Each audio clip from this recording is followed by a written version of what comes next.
I'm Peter Anderton. I help directors break down silos and get everyone on the same page. Last time I made a big deal about rule number 1 of leadership. It's not about you. I'm going to demonstrate why it matters so much. Just think for a moment of the worst boss you ever had. What did they do? If you were to write a list, I'm fairly sure it would probably include things like they never listened, they micromanaged me, they left me in the dark, I had to run every decision past them, they took credit for my work, and if anything went wrong, they made sure the blame went to anyone but them. What about the best boss you ever had? What did they do? Now, this list would probably be something like, they listened to me, they encouraged me to make my own decisions, they challenged me and helped me grow. They got me moving in the right direction. They gave me great feedback and shared the credit. And they had the difficult conversations. Now just come back to the worst boss for a moment. The one who never listened, micromanaged you, left you in the dark, made you run every decision past them, took credit for your work, but dished out blame left, right and centre. Where was the focus of their attention?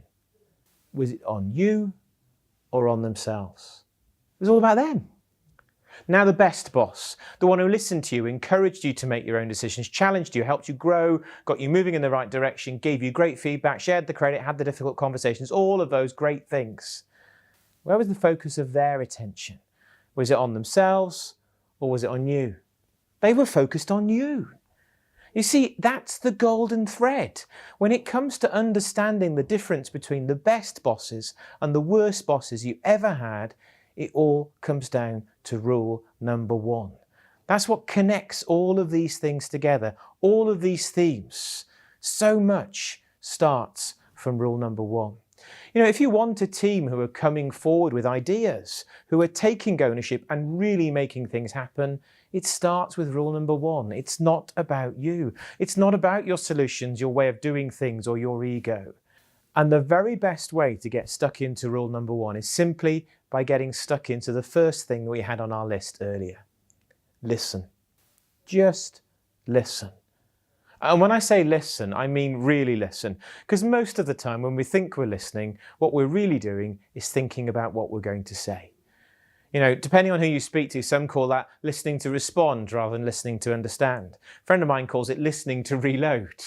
It's not listening at all, because at that point in time, when we're having a conversation with somebody and we're spending all of our time thinking about what we're going to say, the focus is all on us.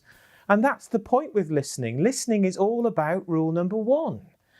You know, we can talk about listening skills till we're blue in the face. I don't really believe listening is a skill. There's some things we can do to tighten up things around the edges, but ultimately listening is a choice. Listening comes down to rule number 1. At that point in time, when you're having an interaction with somebody, when they're speaking, it's recognizing it's not about you, it's about them, and trying to understand what it is they're trying to tell you and get across to you. So when was the last time you listened to your team? I mean, really listened. Because you'll be amazed at what can start to come forward from your team and how they start to shift if you just take the time to listen to them. And it's all about rule number 1. So just over the next week, take some time out to give your team a really good listening to and see what happens. Simple, practical, powerful. I hope that was useful.